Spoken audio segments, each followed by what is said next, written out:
Hello everyone, class 12th का chapter number first composite function. इसके हम दो टॉपिक पढ़ चुके हैं, फंक्शन और कंपोजिट फंक्शन, यानी फलन और संयुक्त फलन हम कर चुके हैं और इसी के साथ हमने एक्सरसाइज 1.1 भी कंप्लीट कर ली है। अब इस चैप्टर का जो थर्ड टॉपिक है वो है प्रतिलोम फलन, यानी कि इन्वर्स फंक्शन। इन्वर्स फंक्शन क्या होता है, आइए समझने की कोशिश करते हैं। इन्वर्स फंक्शन, यदि कोई अकेकी आच्छादक फलन f a से b में इस प्रकार परिभाषित हो कि प्रतिलोम फलन b से a में परिभाषित हो सके, तब वे फलन f का प्रतिलोम फलन होगा। आइए डेफिनेशन ने क्या कहा कि कोई अकेकी आच्छादक फलन, कोई अकेकी आच्छादक फलन कौन से होते हैं, मैं इससे पहले वाले वीडियो में बता चुका हूं कि कोई अकेकी आच्छादक फलन जो कि a से b में परिभाषित है। किसमें परिभाषित है? a से b में। लेकिन इस तरह परिभाषित है कि अगर मैं उसका उल्टा करूं, यानी b से a में परिभाषित करूं, तो वो भी परिभाषित हो सके। जैसे f a से b में परिभाषित है, तो इसका इस तरीके से फंक्शन होना चाहिए कि वो b से a में भी परिभाषित हो सके, तभी दोनों क्या होंगे, प्रतिलोम फलन होंगे। जैसे कि फॉर एग्जाम्पल मैंने लिया कि ए सेट है, कोई समुच्चय A है जिसके एलिमेंट यानी अवयव 1, 2 और 3 है। कोई सेट B है जिसके एलिमेंट A, B और C है। ठीक है, 1, 2, 3 और A, B, C। तो इसमें ही बताना है कि प्रतिलोम फलन है कि नहीं। देखो आओ, अगर कोई सेट A है और कोई सेट B है, कोई सेट A है और कोई सेट B है, और A का B से कोई फंक्शन f है। सेट A के अवयव जो है 1, 2, 3 और सेट B के जो अवयव है A, B, C। अगर मैंने कहा कि 1 का संबंध A से, 2 का संबंध C से और 3 का संबंध B से, तो लेकिन याद रहे मैंने बोला कोई अकेकी आच्छादक फलन। क्या ये अकेकी आच्छादक फलन है? तुम पता लगा सकते हो कि सेट A के प्रत्येक एलिमेंट का सेट B में कोई ना कोई अवयव है। इसी तरीके से सेट B में भी A के अंक का सेट B के अवयवों का भी सेट M में कोई ना कोई प्रतिबिंब या पूर्व प्रतिबिंब है। तो हम कह सकते हैं कि ये एक अकेकी आच्छादक यानी एक बाइजेक्शन फंक्शन है। तो इसका मतलब इसका प्रतिलोम निकल सकता है। अगर अब मैं इस वाले को ऑर्डर्ड पेयर में यानी क्रमित युग्म में लिखता हूं, किस में लिख रहा हूं? क्रमित युग्म। क्रमित युग्म का मतलब क्या हुआ?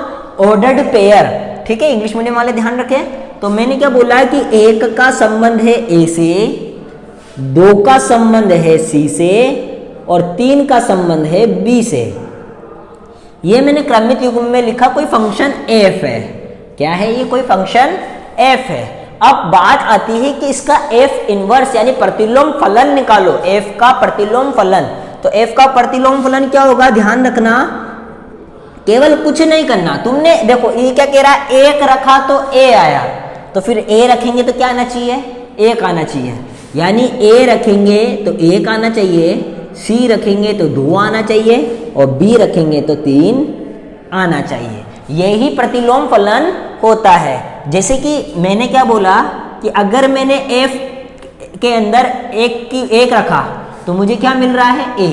अगर ये f यहां से यहां जाएगा तो किस में चेंज हो जाएगा? इनवर्स में चेंज हो जाएगा।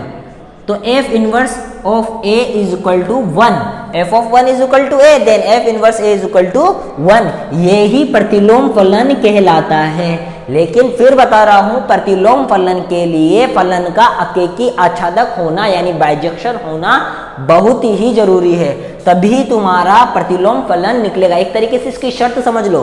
प्रतिलोम फलन की शर्त क्या हो गई एक तरीके से, कि फलन का अकेकी आच्छादक होना जरूरी है और a से b में इस प्रकार परिभाषित होना चाहिए कि वो b से a में भी परिभाषित हो सके। अब बात कर रहे हैं हम इनवर्स फंक्शन के डोमेन और रेंज की, यानी कि प्रतिलोम फलन का प्रांत और परिसर। इसको समझने के लिए मैंने एक एग्जाम्पल लिया कि कोई सेट A है जिसके एलिमेंट यानी अवयव 1, 2, 3, 4 है, और एक कोई सेट B है जिसके अवयव A, B, C, D है। ठीक है, इसका प्रांत और परिसर के बारे में हम स्टडी कर रहे हैं। तो जो सपोज करो कि कोई ये सेट है A है और ये कोई सेट B है। सेट A के अवयव कौन कौन से? 1, 2, 3 और 4, और सेट B के अवयव कौन कौन से? A, B, C और ये D। कोई फंक्शन है ए से बी में एफ, क्या बोला मैंने, कोई फंक्शन एफ है ए से बी में परिभाषित है, ठीक है। मैंने कहा कि एक का संबंध बी से है, दो का संबंध ए से है, तीन का संबंध सी से, चार का संबंध डी से है, ठीक है। तो अब अगर मैं बात करता हूँ फंक्शन एफ के प्रांत का, फंक्शन एफ का प्रांत यानी एफ का प्रांत, प्रांत कौन से होते हैं, ये वाले हैं। तो एफ का प्रांत कौन कौन से निकल कर आए, 1, 2, 3, 4, जो कि क्या है हमारा ए। फिर आता है एफ का परिसर, परिसर कौन सी होते हैं, एफ का परिसर, एफ का परिसर वो होते हैं जिसका सेट ए से कोई ना कोई एक संबंध होता है। यानी कि अब एक का बी से, दो का ए से, तीन का सी से, चार का डी से, यानी किसी न किसी से है। यानी कौन कौन से हो गए, ए बी सी और डी, ये सारे हमारे कौन से किसके हैं, सेट बी के हैं। अब ये तो था हमारा एफ का, लेकिन हम बात कर रहे हैं प्रतिलोम फलन की, यानी एफ अगर ए से बी में है तो एफ इनवर्स बी से ए में होगा। तो अब मैं प्रतिलोम की इनवर्स की बात कर रहा हूं, यानी कोई एफ इनवर्स की बात कर रहा हूं जो कि किस में परिभाषित होगा, बी से ए में परिभाषित होगा। यानी कोई सेट बी है ये और ये कोई सेट ए है, ठीक है। बी के है ए बी सी डी और इसके 1 2 3 4। तो इधर मैंने क्या बोला था कि एक का संबंध है बी से, यानी एक का संबंध है बी से, और ए का संबंध है 2 से, सी का संबंध है 3 से और डी का संबंध है 4 से, और कोई फंक्शन ये एफ इनवर्स है, ठीक है। अब देखो तो एफ इनवर्स का प्रांत कौन सा होगा, एफ इनवर्स का प्रांत, तो एफ इनवर्स का प्रांत ये वाली चीज कौन कौन सी है, ए बी सी डी, यानी जो कि क्या है हमारे बी है। इसी तरीके से एफ इनवर्स का परिसर क्या होगा, एफ इनवर्स का परिसर जो कि ये वाले हैं, कोई ना कोई अवयव है ही इनका, 1, 2, 3, 4, जो कि हमारा कौन सा सेट है, सेट ए है। तो मैंने देखा कि जब ए बी सी डी, और ये क्या है, A B C D F का परिसर, यानी एफ इनवर्स का प्रांत एफ का परिसर होगा। तो हम इस वाले रिजल्ट से कहां पहुंचे कि जो एफ इनवर्स का प्रांत होगा, एफ इनवर्स का प्रांत इक्वल होगा एफ का परिसर, एफ का परिसर। इसी तरीके से एफ इनवर्स का परिसर एफ का प्रांत है, एफ इनवर्स का परिसर एफ का प्रांत है। मैं फिर बता रहा हूं कि एफ इनवर्स प्रतिलोम फलन निकालने के लिए ये वाला फलन अकेकी आच्छादक होना जरूरी है। अगर अकेकी आच्छादक नहीं होगा तो प्रतिलोम फलन नहीं निकलेगा। तो ये फंक्शन अकेकी आच्छादक होना जरूरी है। तो हम कौन से रिजल्ट पे पहुंचे कि अगर हम जब प्रतिलोम निकालेंगे किसी फलन का तो उसका जो प्रांत होगा वो उस वाले फलन का परिसर के इक्वल होगा, और अगर कोई एफ इनवर्स का परिसर निकालेंगे तो उस फंक्शन के प्रांत के इक्वल होगा। ये चीज इस वाले का, इस पर हम पहुंचे हैं। अब हम पढ़ रहे हैं इनवर्स फंक्शन की प्रॉपर्टीज, यानी कि प्रतिलोम फलन के गुणधर्म। प्रतिलोम फलन के गुणधर्म का पहला जो गुणधर्म है वो है the inverse of A bijection is unique, यानी कि अकेकी आच्छादक फलन का प्रतिलोम अद्वितीय होता है। अद्वितीय का मतलब जिसका एक सॉल्यूशन हो, उसके अलावा और कोई सॉल्यूशन ना हो, वो क्या कहलाते हैं, यूनिक कहलाते हैं। तो आइए जब समझने की कोशिश करते हैं, जैसे कोई सेट ए है और दूसरा सेट बी है और इनके बीच में कोई फंक्शन एफ है। सेट के एलिमेंट, ए के एलिमेंट 1 2 3 और ए बी सी है, इसका फंक्शन इस रिलेशन इससे और इसका इससे, इस तरीके से कोई फंक्शन है। तो मैं कह रहा हूं कि F of 1 is equal to B है, यानी 1 रखने पर बी आ रहा है, तो F inverse of B is equal to 1। इसके अलावा इसका और कोई सॉल्यूशन नहीं हो सकता, ये ही हमारा यूनिक सॉल्यूशन है। तो हम कह सकते हैं कि the inverse of a bijection is unique, अकेकी आच्छादक फलन का प्रतिलोम अद्वितीय होता है। अद्वितीय मतलब जिसका एक सॉल्यूशन के अलावा दूसरा सॉल्यूशन ना हो। आइए अब हम इस प्रॉपर्टी को प्रूव करने की कोशिश करते हैं। अगर एग्जाम में तुमसे यह भी पूछा जा सकता है कि prove that the inverse of A bijection is unique, यानी कि सिद्ध कीजिए कि अकेकी आच्छादक फलन का प्रतिलोम अद्वितीय होता है। या फिर तुमसे एक तरीके से यह भी पूछा जा सकता है, लेट कोई फंक्शन f है जो कि a से b में, let f a to b invertible function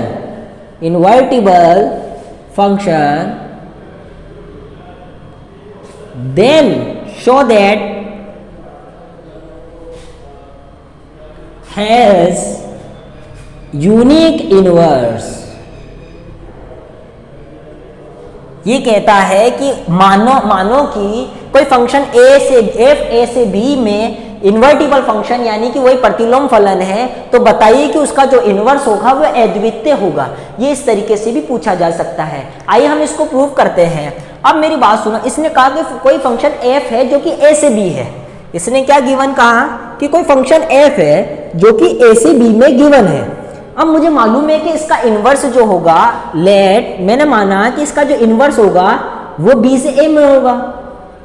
ये तो मुझे मालूम है b से a में होगा, लेकिन ये कह रहा है कि यूनिक है, यानी इसका मुझे मालूम है कि इसका जो इन्वर्स होगा वो ये होगा, लेकिन हमें प्रूव करना है इन्वर्स, तो मैंने यूनिक प्रूव करना है। तो मैंने बोला कि मैं इसके अलावा एक और मान लेता हूं। मैंने कहा कि इसका ये ना होकर एक जो इन्वर्स है वो ये है g, यानी इसके दो इन्वर्स मैंने, एक तो होता ही है, एक मैंने ये वाला मान लिया। अब देखो, अगर मैं इस वाले को इसके बराबर लेकर आ गया, ये मालूम है कि इसका इन्वर्स है और मैंने इसको माना, अगर ये इसके बराबर आ गया तो मैं कह सकता हूं कि कोई सा भी तुम इन्वर्स मान लो, हमेशा वो इसी के बराबर आएगा, यानी इसका यूनिक सॉल्यूशन है। अगर मैंने g को इसके बराबर रख दिया यानी ला दिया, तो मेरी ये थ्योरम यानी मेरी जो ये प्रमेय है वो प्रूव हो जाएगी। आइए, तो मैंने क्या कहा, we have to prove that, हमारे पास प्रूव करने के लिए क्या है, we have to prove that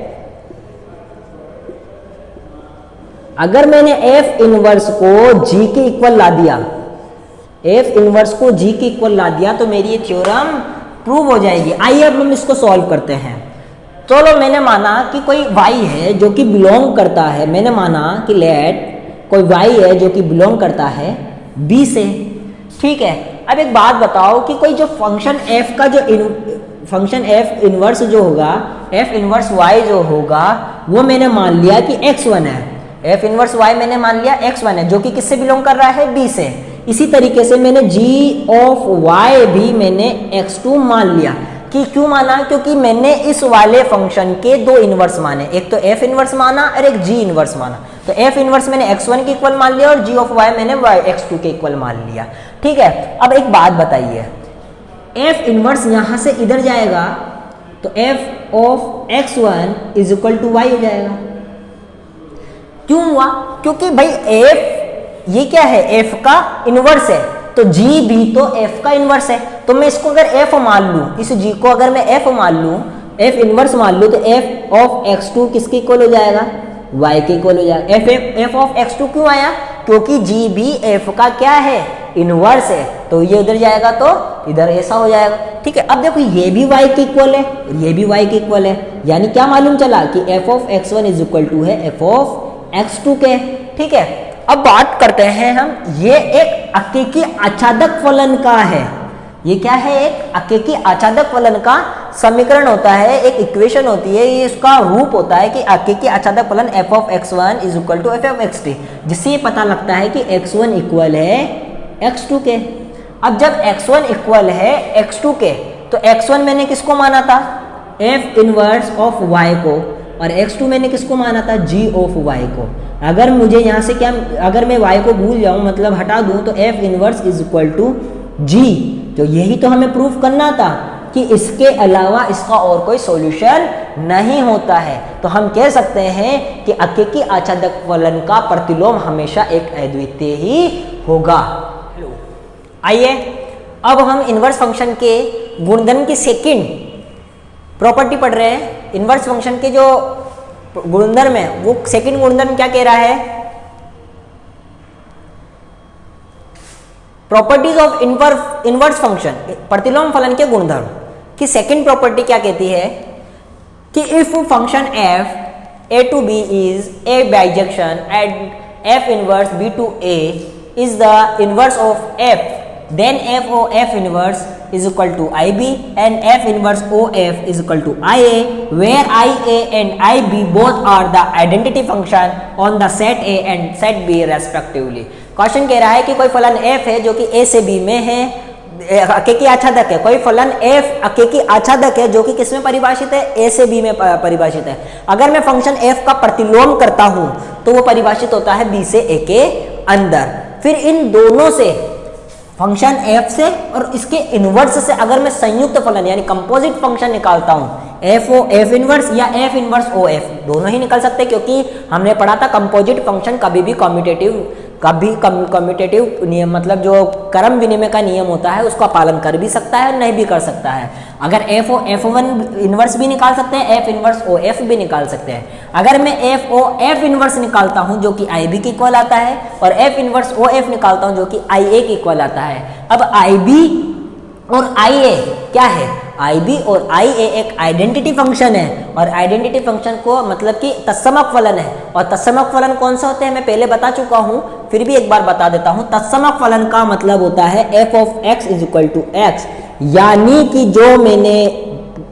जो मेरा प्रांत था वही मेरा से प्रांत है, यानी कि जो वैल्यू मैं रख रहा हूं वही मुझे मिल रही है। यानी ये जैसे 1 2 और 3 है तो एक की इमेज एक ही होगी, 2 की इमेज 2 ही बनेगी, 3 की इमेज 3 ही बनेगी, यानी जितना रखेंगे उतना ही मिलेगा और उसका ग्राफ एक स्ट्रेट लाइन में मिलता है, यानी जो कि ओरिजिन से होता हुआ गुजरता है। आइए अब हम इसको प्रूफ करने की कोशिश करते हैं कि कोई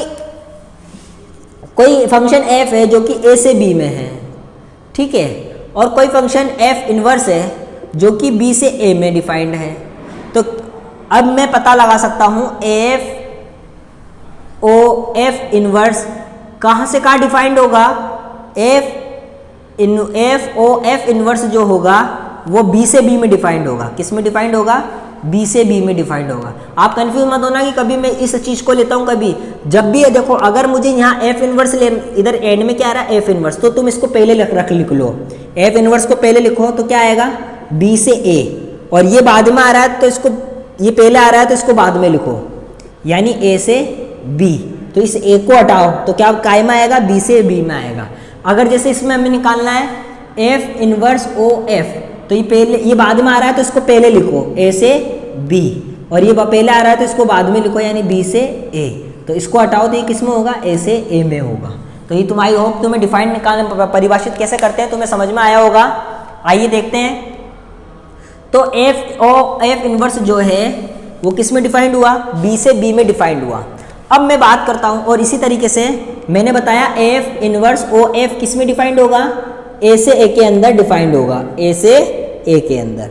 आओ अब मैंने माना कि नाउ जो स्मॉल a है वो तो बिलोंग करता है कैपिटल A से, और जो b है स्मॉल b वो बिलोंग करता है कैपिटल B से, और इस प्रकार करता है सच दैट, इस प्रकार करता है कि f ऑफ b जो है वह इक्वल है a के, f ऑफ b जो है वह इक्वल है a के।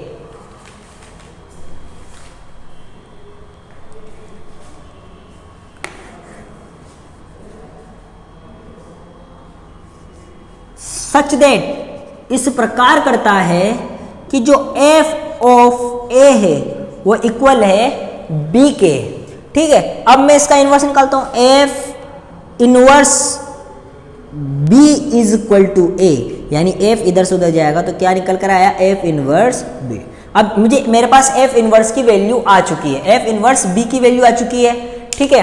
अब देखो अगर मुझे ये निकालना है f o f इनवर्स और मुझे b लाना है, तो मैंने यहाँ b रखा, क्या रखा, स्मॉल b रखा, सॉरी स्मॉल b रखा। चलो ठीक है, तो मैं क्या इसको इस तरीके से लिख सकता हूँ, f of f inverse b, और f इनवर्स b की वैल्यू मेरे पास कितनी है, a, यानी a एफ इनवर्स बी की वैल्यू क्या निकल कर आई ए, और एफ ऑफ ए किसके इक्वल है, बी के इक्वल है यानी कि बी। ठीक है, तो F inverse B is equal to B. अब ये क्या चीज हुई, यही तो आइडेंटिटी फंक्शन हुआ कि जो वैल्यू रखी वही मिलकर आई। यानी मैं इसको क्या बोल सकता हूं कि F inverse B is equal to I B, यानी कि मैंने यहां बी रखा तो बी इमेज बनकर आई, यानी फंक्शन में मैंने बी रखा तो उसकी इमेज भी बी बनकर आई। इसका मतलब ये पूरा फंक्शन एक क्या है, एक आइडेंटिटी फंक्शन है, एक तत्समक फंक्शन है। इसी तरीके से मैं इसको भी निकाल सकता हूं, किसको, देखो एफ इनवर्स ओ एफ, अगर मैंने इसकी वैल्यू ए रखी इज इक्वल टू, तो क्या मैं इसको इस तरीके से लिख सकता हूं, F inverse F of A. F of A की वैल्यू कितनी है, एफ ऑफ ए की वैल्यू है बी, यानी कि एफ इनवर्स बी, और एफ इनवर्स बी की वैल्यू कितनी है ए, यानी F inverse O F A is equal to A, यानी जो वैल्यू रखी वही मिलकर आई, यानी उसकी इमेज सेम बनकर आई। तो मैं कह सकता हूं कि ये एक तत्समक फलन है, जिसको मैं डिनोट कर रहा हूं आई ए से, क्योंकि स्मॉल ए कैपिटल ए से बिलोंग करता है और स्मॉल बी कैपिटल बी से बिलोंग करता है, इसलिए बी की जगह आई बी और ए की जगह आई ए मैंने लिख दिया। ठीक है, आई होप आप लोगों को ये समझ में आया होगा। अब इसकी प्रॉपर्टी नंबर 3 क्या बोलती है कि the inverse of bijection is also a bijection, यानी कि अकेकी आच्छादक फलन का प्रतिलोम भी अकेकी आच्छादक होता है। आप इस प्रॉपर्टी को याद रखें, इसको प्रूव करने की जरूरत नहीं है, क्योंकि एग्जाम में इस तरीके की प्रॉपर्टी प्रूव करने के लिए पूछी नहीं जाती है। फंक्शन की 4th नंबर की प्रॉपर्टी बोलती है कि अगर कोई दो फंक्शन f और g अकेकी आच्छादक फलन है और इस प्रकार है कि उनका संयुक्त फलन GOF भी परिभाषित हो, तो बताइए या दर्शाइए कि उसका प्रतिलोम GOF का प्रतिलोम विद्यमान होगा, यानी GOF का inverse F inverse O G inverse के रूप में विद्यमान होगा। आइए हम इसको प्रूव करते हैं।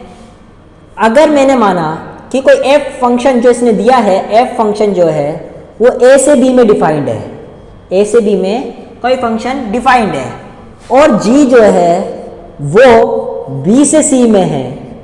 ठीक है, कोई दो फंक्शन है, जो f फंक्शन a से b में है और g फंक्शन b से c में है, तो अगर मैं इधर से GOF निकालना चाहता हूं तो GOF डिफाइंड होगा a से c में।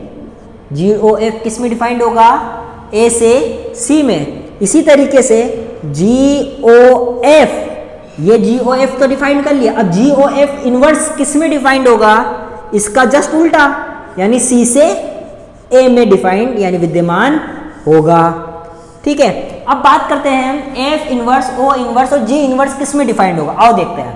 पहले G का इनवर्स करा तो इसका जस्ट उल्टा यानी C से B में डिफाइंड होगा, और जो F इनवर्स होगा वो B से A में डिफाइंड होगा। It means F inverse O G inverse किस में डिफाइंड होगा, C से A में विद्यमान होगा। अब देखो ये दोनों आपस में इक्वल होंगे क्योंकि इन दोनों को डिफाइन करने, इन दोनों एक ही में है। नाउ अब मैंने बोला नाउ, अब लिखते हैं हम नाउ कि जो स्मॉल a है वो बिलोंग करता है कैपिटल A से, स्मॉल b बिलोंग करता है कैपिटल B से, और स्मॉल c बिलोंग करता है कैपिटल C से। यानी तीनों इस प्रकार अवयव हैं, जैसे कि मैंने बोला कि सेट A है और एक सेट B है और एक सेट C है। A से B का फंक्शन f है और B से C का फंक्शन g है, और मैंने कहा सेट A के एलिमेंट को A, तो f ऑफ A, अब f ऑफ A यानी B किससे बिलोंग करता है, स्मॉल b से, तो f ऑफ A किसके इक्वल हुआ, B के। इसी तरीके से g ऑफ B यानी इस कैपिटल C किससे बिलोंग करता है, स्मॉल c से। तो हम किस रिजल्ट पे पहुंचे कि f ऑफ A इक्वल है B के और g ऑफ B इक्वल है C के। यानी अब ये f ऑफ A है, ये इधर जाएगा तो इनवर्स होगा, F inverse of B equal है ए के और G inverse of C equal है बी के। यानी चारों वैल्यू हमने फाइंड आउट कर ली। अब हमें दोनों को इक्वल लेकर आना है। हमें क्या प्रूव करना है कि दोनों आपस के अंदर इक्वल है। आइए हम करते हैं। सबसे पहले हम जी ओ एफ इनवर्स की वैल्यू निकाल लेते हैं। तो मैंने निकाली जी ओ एफ इनवर्स, इसकी निकाली मैंने, सॉरी जी ओ एफ की निकाली बी के रेस्पेक्ट में। तो क्या निकलेगा, क्या मैं जी ऑफ बी को ऐसे लिख सकता हूँ, G of F of B और एफ ऑफ, सॉरी हमने ए के इसमें निकाली रेस्पेक्ट में, तो G of F of A, F of A को मैं क्या बोल सकता हूँ, बी बोल सकता हूँ। यानी जी ऑफ एफ ऑफ ए की जगह क्या लिख दिया मैंने, बी लिख दिया, और जी ऑफ बी की जगह क्या लिख दिया, सी लिख दिया। यानी G O F of A is equals to C. G of B की वैल्यू क्या है, सी। लेकिन हमें जी ओ एफ नहीं निकालना, हमें इनवर्स निकालना है। तो इसका इनवर्स करेंगे, ये इधर से इधर जाएगा, तो G O F inverse C equals to इधर क्या रह गया, ए। यानी जी ओ एफ इनवर्स क्या निकल कर आया, सी ए निकल कर आया। इसी तरीके से अब हम बात करते हैं F inverse O G inverse. अब इसको हम किसके रेस्पेक्ट में निकालते हैं, सी के रेस्पेक्ट में निकालते हैं। सी से F inverse O G inverse is equal to C of C. तो हम इसको ऐसे लिख सकते हैं F inverse of G inverse of C, और जी इनवर्स ऑफ सी की वैल्यू कितनी है, बी। यानी F inverse of G inverse C की वैल्यू कितनी आई, बी, और एफ इनवर्स ऑफ बी की वैल्यू कितनी निकल कर आई, ए, जो कि किसकी वैल्यू है, F inverse O G inverse सी। ठीक है, अब देखो जी ओ एफ इनवर्स सी और F inverse O G inverse सी दोनों की वैल्यू क्या निकल कर आई है, ए निकल कर आई है। तो हम इक्वेशन फर्स्ट और इक्वेशन सेकंड से किस रिजल्ट पे पहुंचे हैं कि जी ओ एफ इनवर्स इक्वल है F inverse O G inverse. यही हमें प्रूव करना था, इट में हैंस प्रूव्ड।